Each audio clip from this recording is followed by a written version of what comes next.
What's going on, guys? My name is Triforce Addiction. Welcome back to another COD mode video. So I finally unlocked Diamond Camo for the KSP.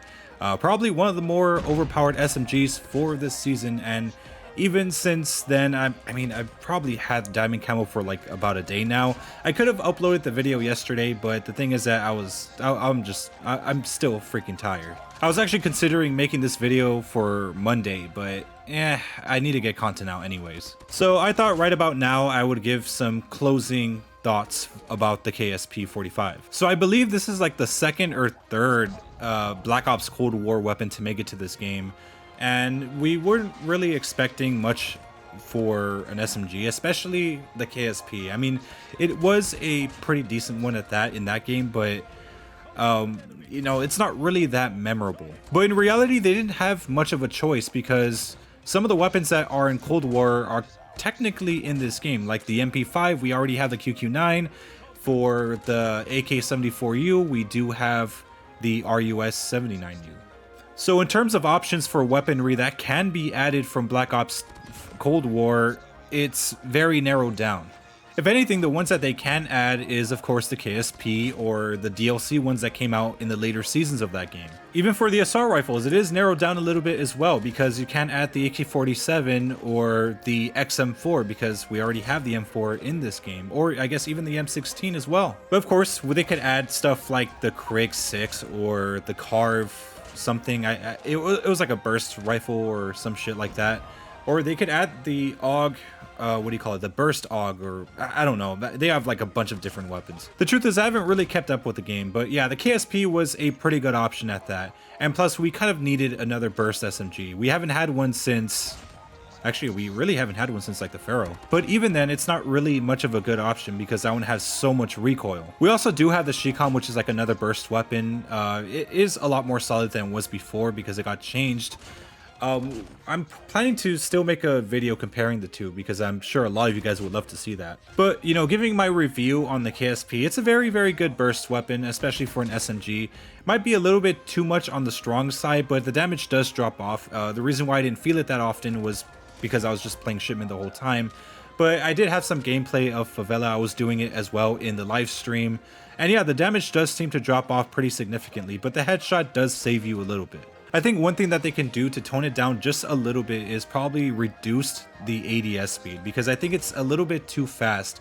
And there are points in time where you may have someone shooting you first, and it could easily save your life, because, you know, there's a grip that increases your ADS speed like by 20 to 30%. So given that this weapon has a lot of power, it shouldn't have that much speed. I think during this week's tournament, I did fall victim to that. You know, I was shooting someone first, like maybe a second ahead, and they were able to take me down easily because of the super fast ADS speed that this weapon has. That's something I feel like a lot of Black Ops weapons kind of drop the ball with, because the MX-9, the MAC-10, they usually have very, very fast ADS speeds. And during the time when they were, you know, at their prime, it was very hard to defeat them, because, you know, they don't have normal ADS times like the rest of the weapons do. Keep in mind, the gameplay that you're seeing here is, well, let's be honest, I'm not actually using any of those fast ADS grips. I'm just using I think the non-slip, the one that gives you more flinch control. Yeah, and even with that, it's still a very, very fast SMG. It's so fast, in fact, that I actually had to slow it down by using the Field Agent foregrip, because, dude, the strafing speed is just maddening, especially if you put it with Skulker and you put the Agile stock and just anything that gives you more speed. This thing's going to be a complete speed demon. And like I said, with its high amount of firepower, like, it's too much speed. And the thing is that with Black Ops weapons, there's not really a lot of downsides. There's no extra flinch, there's no worrying about your ADS speed when you put on a super powerful barrel, except for one, but even that one doesn't really make much of a difference. I mean, whenever I really see like a Black Ops weapon come into this game, I usually worry a lot, because I know they're not really good at balancing it. In my personal opinion, the most balanced ones are probably just the Hades and the Peacekeeper.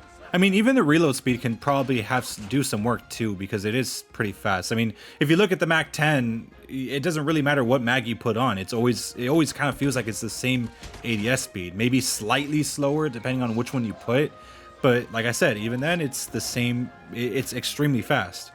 Actually, you know, having it be a little powerful in that way with, you know, speed and everything, there's really a lot of options that you could choose from when it comes to this weapon. I mean, you're seeing it right now. I don't have to use any of those ADS grips because it doesn't matter. So I didn't really have to change the class setup around. It's the same as it was before. Agency Suppressor, Task Force Barrel, Field Agent Foregrip, Extended Mag, as well as the Sturdy Grip Tape. Of course, like I said, the rear grip is of course interchangeable if you'd like. For me, like I said, it's way too fast for me. But anyways, I've said my piece for this weapon. I think it's a pretty decent one at that. And given how everything's strong this season, it's probably a good idea to have some sort of showstopper weapon for the CBRs, like something that could actually put it down. But anyways, I hope you guys enjoyed. Make sure to leave a like, make sure to subscribe for some more COD Mobile content. I'll see you guys next time. Thank you.